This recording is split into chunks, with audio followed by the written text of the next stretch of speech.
Hello, you wonderful people, and welcome to another episode of Not Too Comic Book. This being a show where I talk about TV shows that are adaptations of comic books. For today's episode, I'm going to talk about the latest episode of Doom Patrol. A lot of interesting things went down in this episode, so let's break it down. First and foremost, there's that whole interesting situation of, obviously, we got that intro with like a super young, very young Niles, who ends up coming across Red Jack, who was kind of going around as like Jack the Ripper.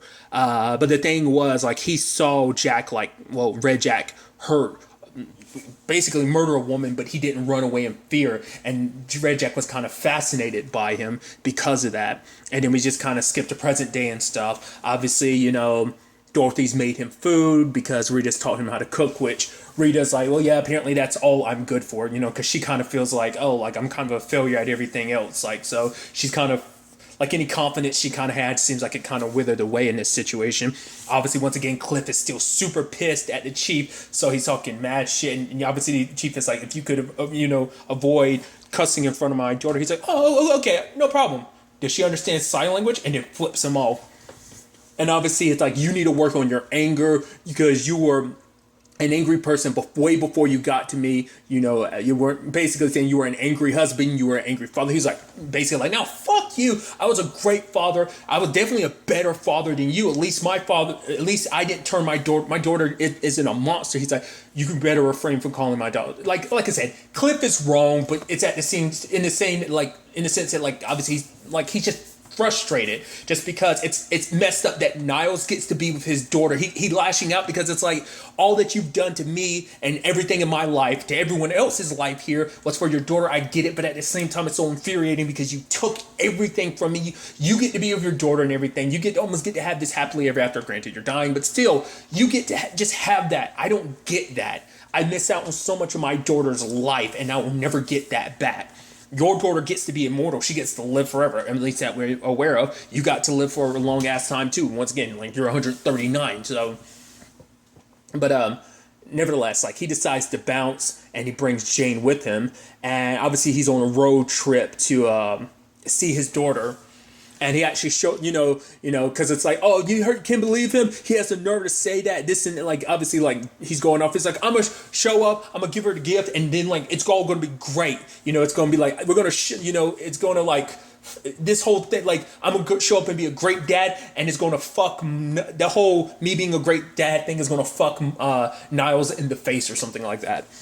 And so he shows up and he's like, all right, I can't do this. Never mind. Yes, I can do this. I can. Knocks on the door and it's like, hey, I'm your dad. Wait, what? She's like, you think this is some joke or anything? He's like, no, I'm serious. Your dad. Some shit went down. Some scientists took my brain, put me inside the car. And it's like, and then he's like, no, it's really me. The watch, I got it like this and blah, blah, blah, blah. I got it out of Francis. And so for her, for Clara, it's like, there's people coming over. Because Cliff notices too. He's like, wait, you're pregnant? Baby shower. Oh my God, I'm about to be a grandfather. Holy crap, this is dope. This is amazing. But Clara wants to kind of have nothing to do with him. It's like, she's like, I need you to go. He's like, what? It's like, you having guests over and stuff. Sure, but it's like, I tell you I'm your dad and you won't give me 5 fucking minutes. And you could tell I was like, oh, he's kind of getting a bit of a temper. He's like, really? And she's like, I'm sorry, and closes the door, and that pisses him off even more. Then the cops show up later on. You're like, you can't be here, it's private property. He's like, yeah, my daughter. Wait, she called the cops on me? It's like, after everything I've been through, and she calls the cops on me, and the cops are like, calm down, sir. And he's like punching the bus and everything, and they're like, sir. He's like, it's my bus. And they're like, and I love that line of just, he's a fucking robot, and it's his fucking bus. So it's like, I like that because they're just accepting. It's like, once again, it's just this is one of those moments where, like, you can remember, obviously this isn't, but it's not like this series takes place in, like, oh man, this is the real world. And then, like, take The Magicians, for example, the TV show. It's the real world, but, like, it just happens to have magic in it. So there's real people who be like, oh, magic isn't real. This is the DC universe. So it's like, oh, talking robot saying that he's this and that. It's like, it's not that weird considering everything in the DC universe. Once again, we don't know the full extent of how vast everything is. Obviously, we know Superman exists. We know Batman exists. So on and so forth. But, like, in the grand scheme of who exists in this continuity, we don't know to a certain extent.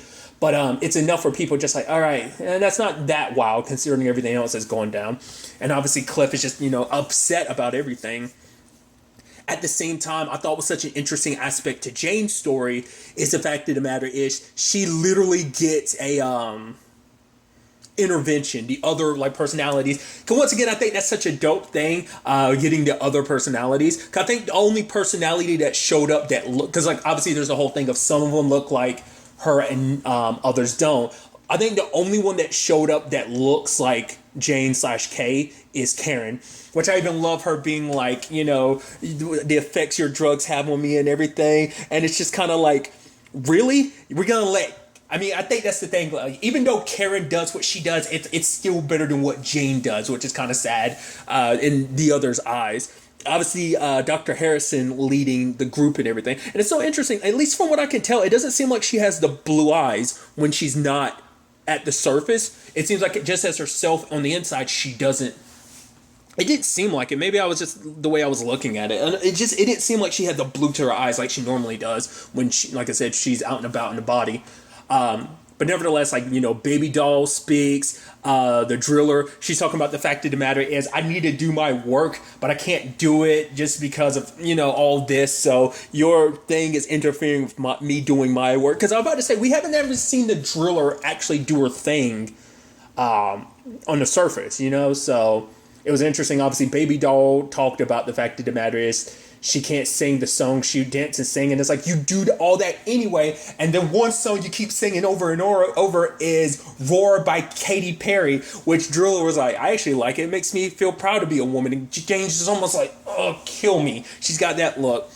So, but I thought it was kind of interesting because like now they're also suggesting, oh, Jane, you need to get away from this toxic situation. That toxic situation being Niles as well as the rest of the people you consider friends, which she's almost like, what? No. Like, despite everything, because for her, it's like who I was before everything. Like, if I was confronted with what Niles revealed to us about everything that he was a part of, I would have run away. But the fact of the matter is, I've stuck around. I'm kind of like willing to be in a position to basically forgive him, you know, because for her, it's like, because she feels like I'm only this strong because of the people around me.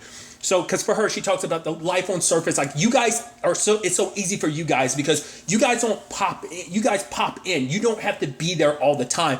I have to be the one that picks up the pieces. Like, one of y'all goes out there, causes problems. I have to be the one to deal with the ramifications of it. I have to be the one to clean it up. I'm the one that kind of has to hold this all together as, you know, the lead persona and everything, you know. And it's like now they're telling her to kind of get away from these people. It's like these people are like my family because the fact of the matter is, yeah, they might be, you know, lazy. They might be self-centered. But at the end of the day, I know that they care about me. And I think for Jane, it's the situation of like, I can feel that feel that from them, but maybe from the other personas, it's like, I don't feel that from you guys because they're all so busy trying to like look after their own, like, because it's a whole complicated thing because it's all about protecting Kay. So the individuals amongst them doesn't matter. It's like you trying to be, you know, something special. We're all cogs in this machine to protect Kay. You trying to venture out is a danger to her. We exist to protect her. You jeopardize all of that, which is like you get at, but it's at the same time, it's like none of them can understand what Jane's necessarily going through because none of them have to do what she has to do. You know, that is her unique role. It's like I have to be the one to survive no matter what gets flung at me. Basically pick yourself up and deal with it. Like none of the other personas have to deal with the ramifications of like, did they cause some havoc or something? She has to be the one to pick up the pieces, you know? So, and it's such an interesting like development, you know? And obviously Harrison is kind of basically like, yeah, you have basically say, oh, I don't like the word ultimatum. It's like, so you're telling me either to leave or you're going to take me off from being the lead, like the core persona, you know, and it's like that sucks. It's like telling her to leave behind the people she believes to be a family because it's like every time she's around this group, they end up in some wacky shenanigans. She's like, I promise I won't just like jump head first into next like crazy supernatural or like dimensional portal that opens up, which is interesting considering like the crossing dimension stuff on the other side of this episode anyway. But for her, it's like, no, I don't have to, I won't do that. But it's like, oh, this isn't really a time for like, you know, trying to make compromises and stuff like that. It's kind of, you either stay with them and you get the boot or you go and everything could be okay and you can stay the like, you know, core persona. But obviously for Jane, it's not the easiest thing to leave these people behind, especially I think Cliff in particular, because I think she found a connection with Cliff. You know, she might push him away and everything. I think for her, it's like they found this interesting balance where it's like, it's not just Cliff that's kind of cool. I think she kind of, I don't think it's just, obviously it's not just a chief or even just Cliff, it's everyone. She relies on all of them to kind of keep her going. Like, you know, they act as kind of like, where she acts as kind of like the survivor for Kay, they act as the means to kind of rein her in and keep her grounded. They're, that Doom Manor is her foundation. It's what keeps her sane, you know, despite everything, you know. So I just thought that was like a fascinating situation. She's actually the one that, you know, woke up and told Cliff how messed up what he's doing. Like, you know, look at what you're doing. It's like, I get it. It's not fair, but this is also not fair. And he looks at Clara through the window and she's crying.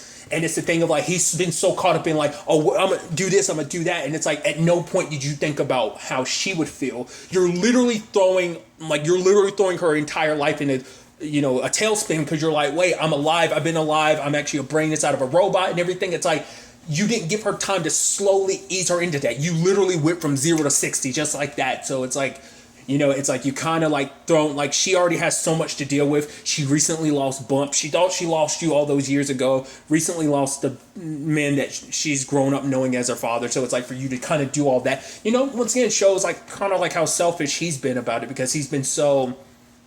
But once again, he's like, because he admits, he's like, yeah, I wasn't a perfect father, but I didn't deserve this. None of this is fair. And it's like, it's not, but it's also not fair for you to be kind of throwing this at her because at the same time, it's like, are you really doing this for Clara's benefit? Or are you doing it because you want to feel better? Because it's like, no, like this is my life, mine. It's all about you. At no point did he think about what this would mean for Clara, you know? So I think that's going to be an interesting development to see where that goes as well, you know?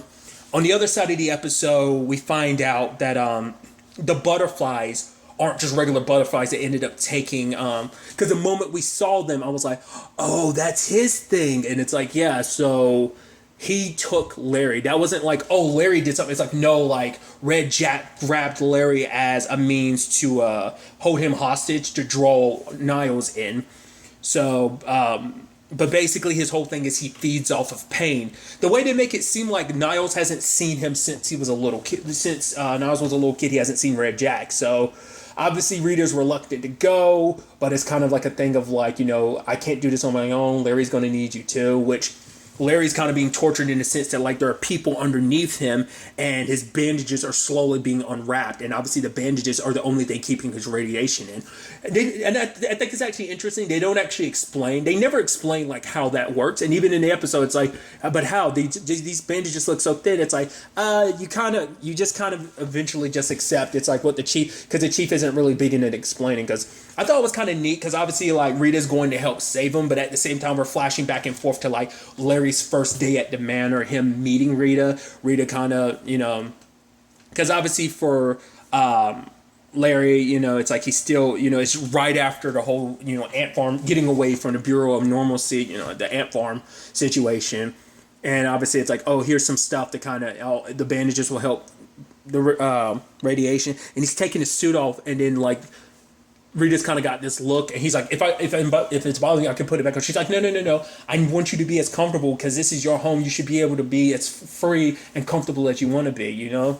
And because I think for her, I think it was probably just kind of like hard to see his situation being like, oh, wow, that sucks, you know, what happened to you type of situation. So that was kind of, you know, a serious bummer in that regard. But later on, they end up, you know, he ends up talking to her later on and talking about the fact is that he is a big fan of hers. And he said something I thought was kind of interesting where he was talking about the fact is that he saw in her acting, she held some pain. It's like, he's like, it was there to a small extent.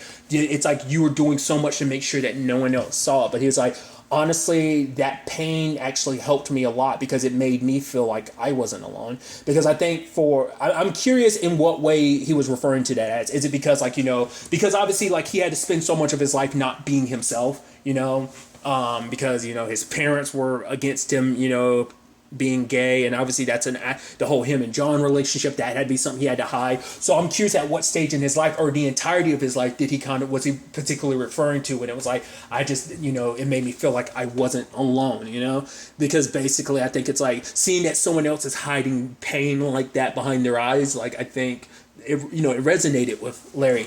And I thought the whole situation was a very beautiful aspect, because I think it's like, especially later on when it's like her condition kind of seeps through a little bit, and he tries to come back. He's like, I shouldn't have acted the way I did. She's like, no, everyone does. He's like, no, but you don't deserve for people to act like that. This is your home. You should be as comfortable as possible, And so she's like, well, yeah, but she kind of believes herself to be a lost cause, and he touches her hand and then is like, then, let's be lost together. And I was like, oh, it's like budding friendship. I was like, dude. And it's nice to see that that's, how they're, they became, it's like, yeah, because obviously when we first get introduced to them in season 1, like they have the biggest bond, because it's like, oh, we're the ones that don't get involved. It's like anytime Rita was like, all right, let's go, Larry. Larry's like, oh, she's like, Larry. And he's like, they're two peas in a pod type of situation. And obviously, present day, like obviously Rita and the chief got separated, and it turns out Red Jack, and it's so interesting, he's got all these people around him just so he can torture them, because he feeds off the pain and the hurt. But he wants Niles to, because at first he was like, oh, I want a companion.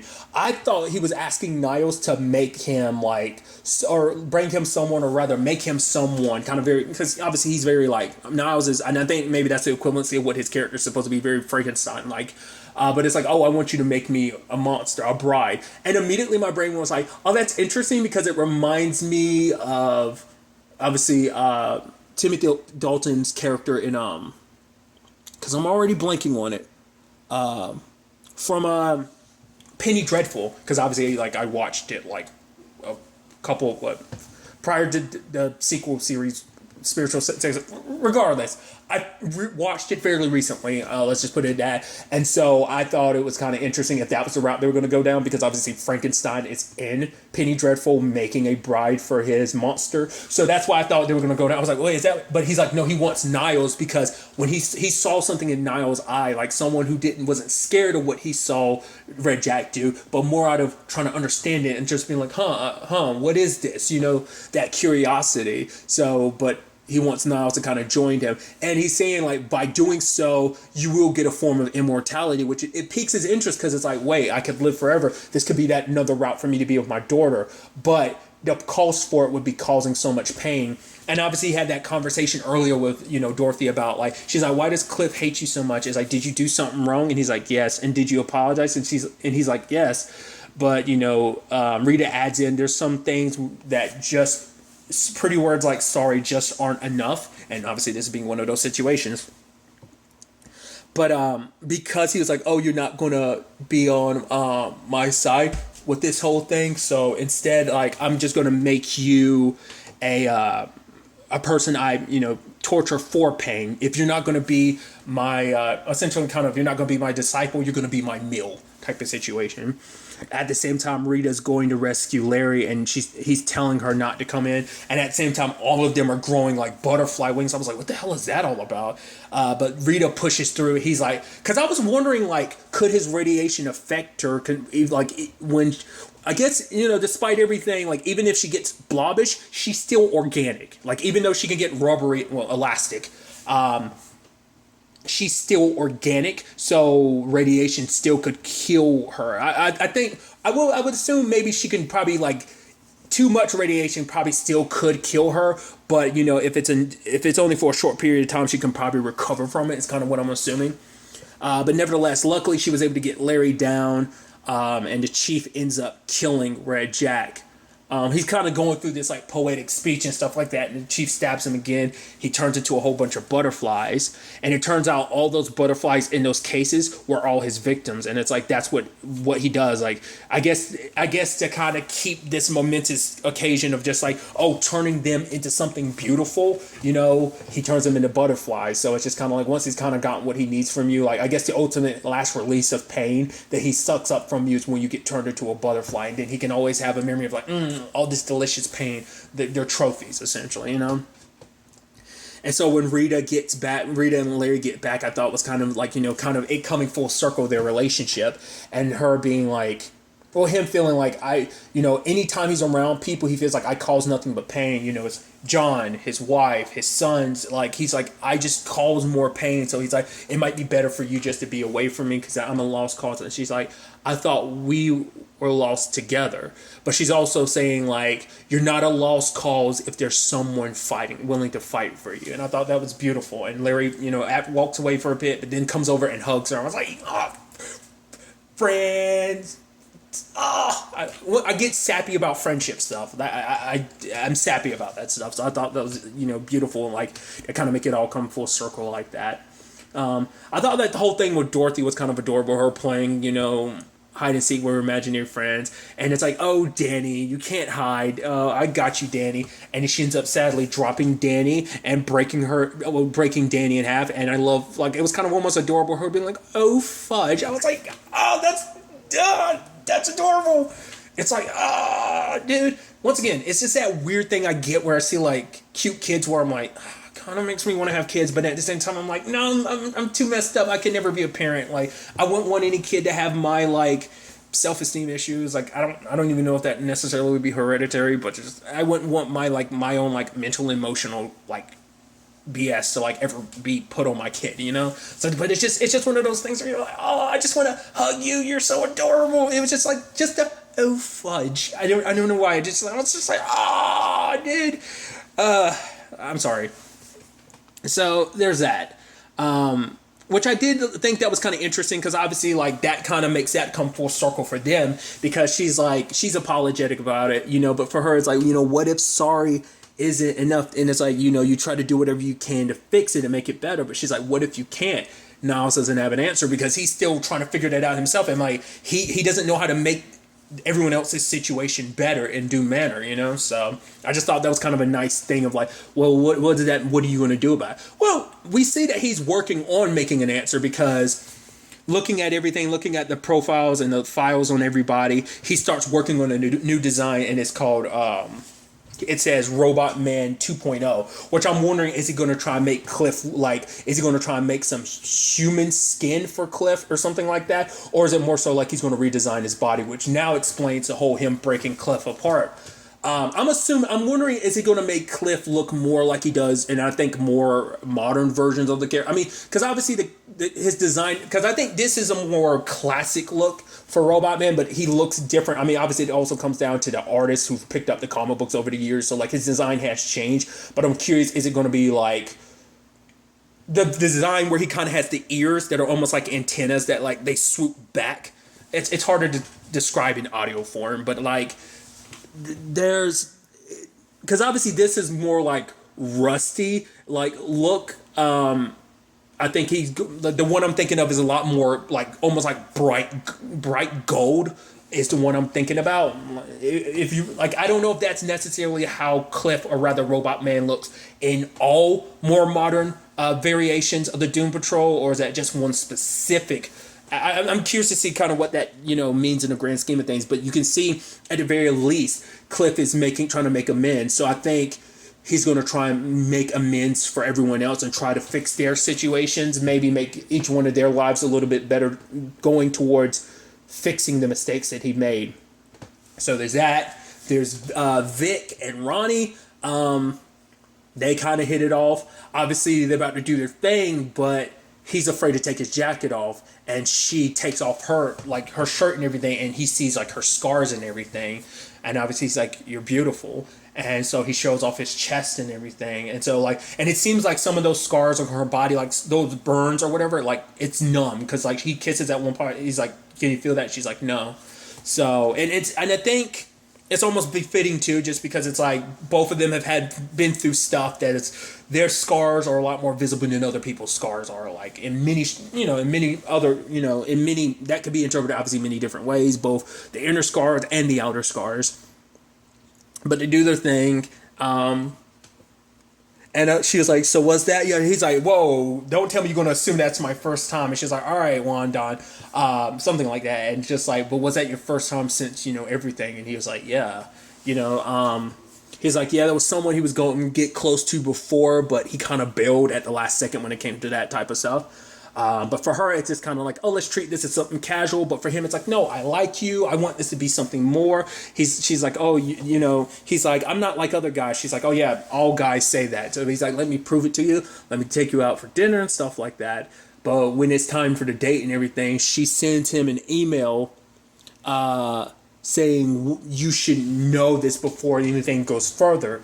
And it's someone like her records, and one of them, like, there was like one about, obviously her discharge, medical stuff, and then one was like voluntary manslaughter, and it's a picture of her, like, I guess like some of the stuff she did in war, you know, when she was in the military, and it seems like it's her. It looks like it's her on top of like a destroyed tank, but on the ground there's like a whole bunch of bodies, and it's like, whoa, like this person you had.